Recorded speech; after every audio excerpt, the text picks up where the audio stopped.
So, Summer, last episode, we left off with the whole idea of total compensation or total compensation value. And we started talking about it from the point of view of a company. I want to look at it from the point of view of an employee. How do I understand my total compensation value to an employer so that I don't undersell myself?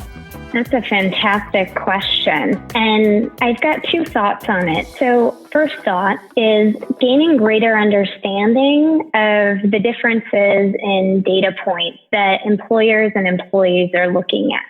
So as an employee, you're primarily limited to the data that you can find related to how you think you should be paid through crowdsourced data sites such as salary.com or payscale.com. And I think those are definitely tools that are out there, but they have some caveats.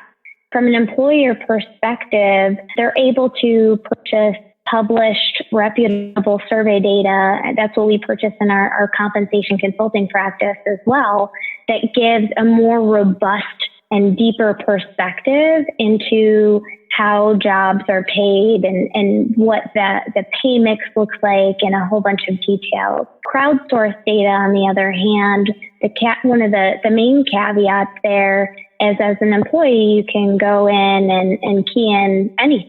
So the data may not always be the most accurate. Additionally, employers, I don't know if you knew this or not, but sites such as Glassdoor.com, employers can pay to edit that data. So from that standpoint, there may be some biases to such data sources. So it can be a bit challenging as an employee, but I'd collect whatever input you can and then also understand how your employer is determining whether or not a job is paid competitively. The second part that I wanted to address is thinking about as an employee. If you recall me mentioning on the previous episode, there's more than just cash compensation. So as an employee, thinking about that full total rewards package, what is it that I, as an employee, am seeking in my offering? And not to say that an employee is going to have the ability to fully customize, I want this benefit and I want, this much in base pay, but it can help an employee to think about, okay, what's of critical importance to me? And then which employment opportunities can satisfy those needs? So I like to refer to the concept as a total rewards hierarchy of needs, similar to a Maslow's hierarchy of needs. If you think back to your, psychology class during college or high school, whatever it might be. So at the baseline or at the bottom, we've got compensation. Beyond that could be benefits, life balance, and wellness, followed by inclusion, all the way up to, performance management recognition, career development, career growth, and purpose. So, as an employee, which of these things are of critical importance to you? Are some more important than others? And then what employment opportunities are going to satisfy those key drivers in terms of, the total rewards package that's going to appease you. And that goes back to knowing who you are so you can be it. One of the bumper sticker sayings of nonfiction branding is truly know who you are so you can be it. And part of that is knowing what you value most. For some people, it would be if you tell me I can have 6 weeks of paid vacation a year and you're paying me 75% of market rate, I'm okay with that because vacation and the ability to travel is more important to me. Another one might be that you have offices around the country or even the world, and you're open to a career path for me that would include me being able to travel or actually relocate. For some people, relocation is a joy and something to be prized, while for other people, it's something to avoid like the plague. You have to know who you are and what you value most. And guess what? A whole lot of people are saying gross dollar amount is not the thing I value most. It could be, I want to have flex hours so that I can pick up my kid after school and maybe have 2 hours working from home, or the working from home thing, which is hugely important to a whole lot of people. especially those who are perhaps non-traditional employees. If I'm going to define a traditional employee, it would be I'm there for, whatever the hours are, 8 to 5 every day. And I'm there never asking for anything other than that. And I'm happy to be there for 30 years and then I retire. Do those employees exist anymore? Well, they probably do, but there's a whole lot fewer of them. And now knowing what your total value is, like I like to say that nonfiction branding is your value plus your values equals your nonfiction brand. It's what you value, but it's also the values that define you. Knowing that, is that a conversation that people should feel they can have with someone at QTI if they were looking for a new opportunity? Could they say, yeah, I'm looking to move, but I really would like this style of job or opportunity? Is that the type of what if conversation that you might have with people? Yeah, absolutely. So in our both recruiting and staffing business, what's of critical importance is that we're finding opportunities for candidates as well as for employers that are going to be a solid fit. And so it's important to dig into those conversations of what is motivating an individual, to apply, what are the things that they value, what are their values, and really unearthing that so that we can make sure it's as best a fit as possible. It's almost like we're in the matchmaking business, but for careers. And one thing I want to share as well is as you're thinking about, what it is that's of value, if you flip it to the employer perspective, it's super important for employers to be asking their employees, what is it that you value? What is it that is motivating you or driving you? And then regularly assessing their total reward offerings to align with what is going to motivate employees. So you talked about the change in generations. Now we've got, 4 generations in the workforce. How does that evolve? What our benefit offerings are, as an example? There's so many things that need to be drilled into there. And what I'll say is those that do this well are making sure that what they're offering has a purpose. I'd say the worst thing an employer can do is just add everything under the sun, just because now we have ping pong tables, our employees are going to be more motivated to perform. But if that's not something that your employees are looking for, say it's more of a heads down culture, that might not be, something that should be offered. Well, it's funny you say the ping pong table because I come from the world of advertising agencies, and every single agency I've ever been at has foosball tables or pool tables, ping pong tables, and all they're used for is collating presentations the night before the big presentation. It's literally, that's where the reams of paper go to get piled together the right way. No one uses them because they don't feel they can. All of a sudden, I'm outside the conference room playing pool and other people are in there trying to get work done. It's a fake compensation thing. Now, I do appreciate the offices that allow dogs because I personally love dogs. Mm-hmm. But guess what? A lot of people are allergic to dogs. So that's a potentially fraught benefit as well. So again, you have to really know who you are, what you value. And I think it's really incumbent upon you to know that before you have a conversation with an employer. If you have a very smart employer like the one you talked about, who actually asks you, like, what do you value? What do you want? Or what can make you a satisfied employee here? If your answer is, I haven't thought about it, that's not a very good answer. You really need to have an answer for that very smart question. Completely agree. And I think also it's important for employees to not necessarily wait for the employer to ask them those questions. If they feel strongly that something should happen, vocalize it, raise the idea, put together the business case. I'm one that if you see an opportunity to make something better, put that business case out there and go for it. Don't wait for somebody to ask you the question. Again, it goes back to that conversation we had earlier about leaning in, actively being a part of this. It's a bit of a dance, but that's okay because if you're a dancer who knows your steps and you're with another good dancer, you're going to have a great dance together. And ideally, that's what you're doing. You're trying to find someone to be the perfect dance partner for you and your career. not only the career you have now, but the career you want to have. And how can you know that career that you want to have? You really need to think about it ahead of time.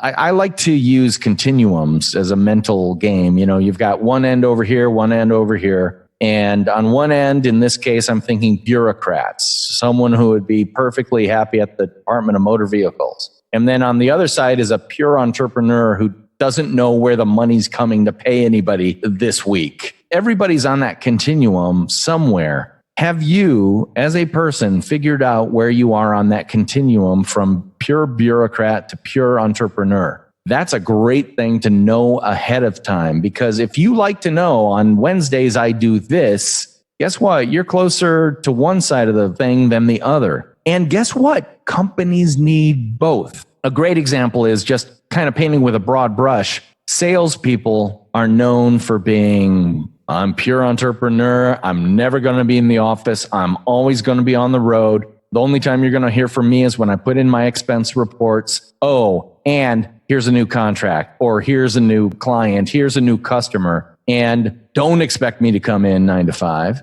Don't expect me to take weekends off. Don't expect me to do anything your way, because I'm going to do it the way that sales happen. And by the way, every sale happens differently depending on who the customer is. Good salespeople, pure entrepreneurs. But then again, you don't want your CPAs or your compliance officers to be entrepreneurial. You want them to be buttoned down in a lead-lined bunker when it comes to being absolutely right when it comes to compliance with federal issues, taxation, etc. So you need both. So neither one of you are wrong. You're either true to yourself or not. I like to say there's no good brand or bad brand. There's only a true brand and a false brand. For an entrepreneur to say that, nope, I can be buttoned down. Sure, I can be here every day. No, you aren't going to last there. And someone else, oh, I'm a buttoned down person, but I can go out and sell, and I can go to client meetings, and sure, I can do that. You're not going to be successful. Know who you are so you can be it. And there you go again, DP Knudten's drinking game. Go ahead and drink. But it's true, right? I completely agree.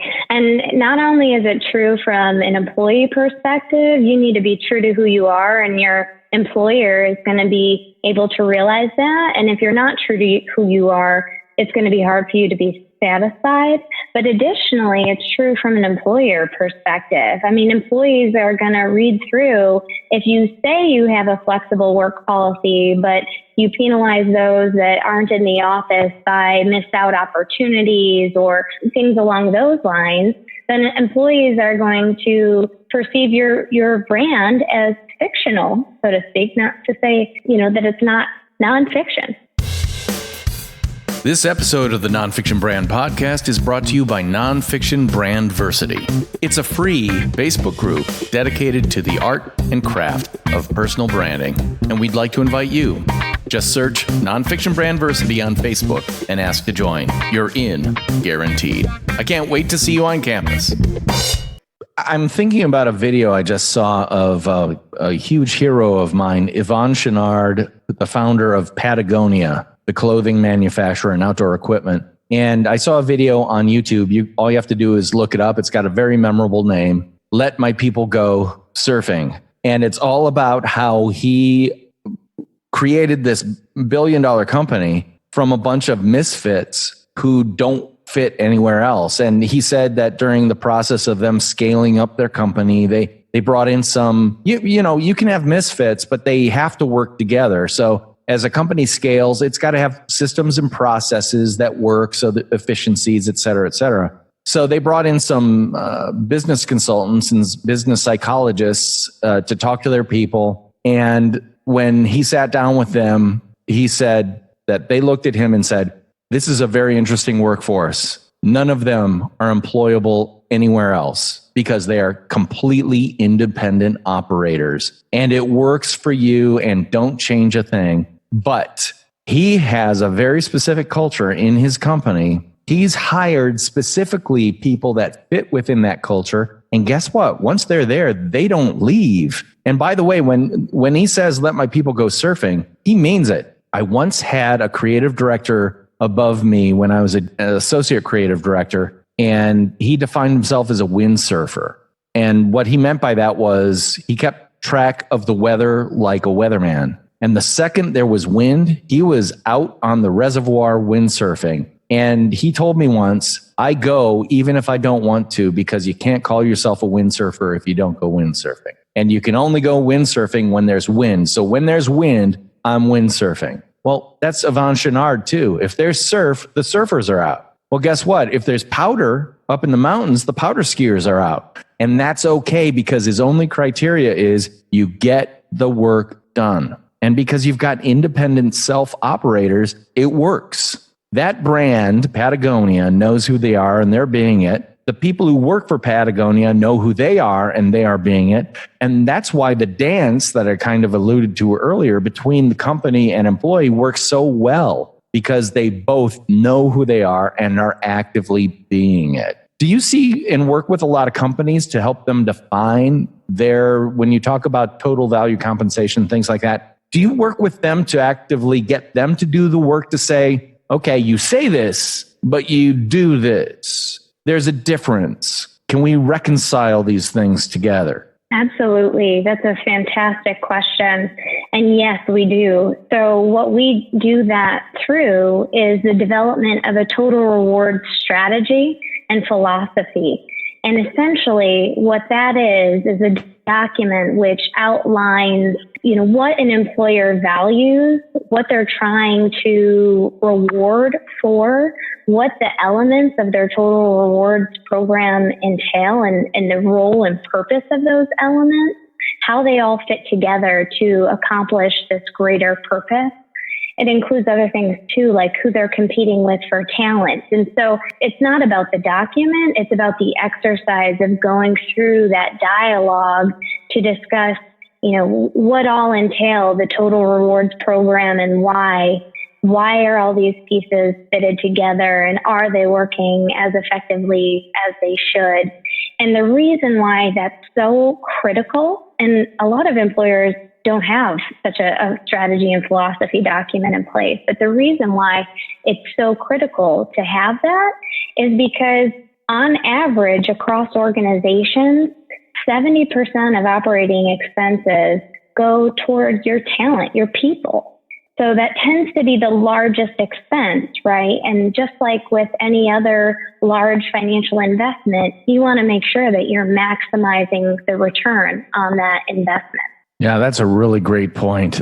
I also want to say that I love the vocabulary that you use, because I have been calling it total compensation value or whatever, but you keep saying it consistently, total rewards, total rewards. I love that because, again, I'm coming to you as a copywriter, someone who's used words, the nuance, flavor differences of words, the French vanilla versus vanilla of words throughout my entire career. And by saying it isn't compensation, it's a reward. You are placing yourself on an entirely different tier than those bottom trolling lawyers who are trying to get you compensated for your mesothelioma on late night TV. And consequently, you're reframing the conversation. It's not about compensation. It's about reward. Here's a treat for you, doggy.